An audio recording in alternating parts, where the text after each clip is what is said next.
Hello, friends. Today is the Tanis Esther, the fast of Esther, and we are fasting. At least most of us. And so, what's the big deal with fasting? Some people think it's not important to fast. Some think it's not the major fast, so we don't have to fast. What's really the big deal with fasting? Fasting is basically a preparation. You get ready for something, so you refrain from focusing on one of the major preoccupation of life. What do you do most of the time? You work so that you can have money, so that you can eat food, right? And if we didn't have to eat food, would we still work? Maybe for fun, but we need to pay the rent. But basically, most of our life is a life of survival, where we work to pay the bills to be able to eat food. If we don't have to eat food, we'll be able to survive without eating. Then much less people will be worried about working. Most people don't want to work. So that's the first thing. We are trying to disconnect. We're trying to disconnect from our major focus of life, which is survival and living, and we're saying, oh, there's a shift, there's something different now that we have to focus on, that is even more important than eating. It is our spiritual survival, our spiritual eating. So what's happening is beside the preparation, I say, oh, I'm preparing for the big day to come, which is tonight Purim, or sometimes it's Tisha B'Av, sometimes it's Yom Kippur. We are now going to focus on something that is more spiritual, as essential as food. And then that's the point.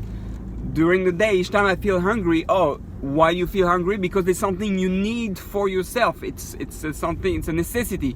So here you are saying that there is something as essential, if not more essential than food, which is spiritual food, which is my soul. My soul needs also something. You feel that lack of food, that hunger? Your soul is also hungry, and it needs to be fed. It needs to connect to God. It needs to recharge. And there are specific days during the year where we can do that on a full force and get ready to connect to the energy of the day, and to work at embracing the message that come on that day, the lesson of that day, the Purim message, the Tisha B'Av message, the Yom Kippur message, and by connecting to that, we are able to become stronger. And obviously, I have to mention that because that's part of every fast. The same, that when we fast, our body and our soul gets disconnected. What happens when you don't eat? If you stop eating, after a few days you're gonna die. So your soul, little by little, disconnect from the body. So you become yourself more and more spiritual naturally.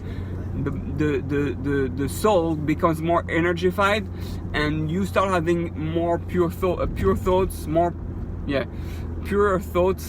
and we have to fast to achieve that. That's why they are even I heard some doctors saying that after fasting for a few days, if you fast for 3 days, there's new chemicals coming in your brain that usually don't come there. And there are even people speaking about having spiritual experiences, mystical experience, hallucination. Okay, it could be just physical, but we know there's nothing that is just physical happening. If your soul actually leaves your body little by little, then it's more than just a coincidence and just a physical thing. So for all those who fast, may we all be able to use that fast to focus on the message of Purim, on getting ready spiritually for the Avodah of Purim.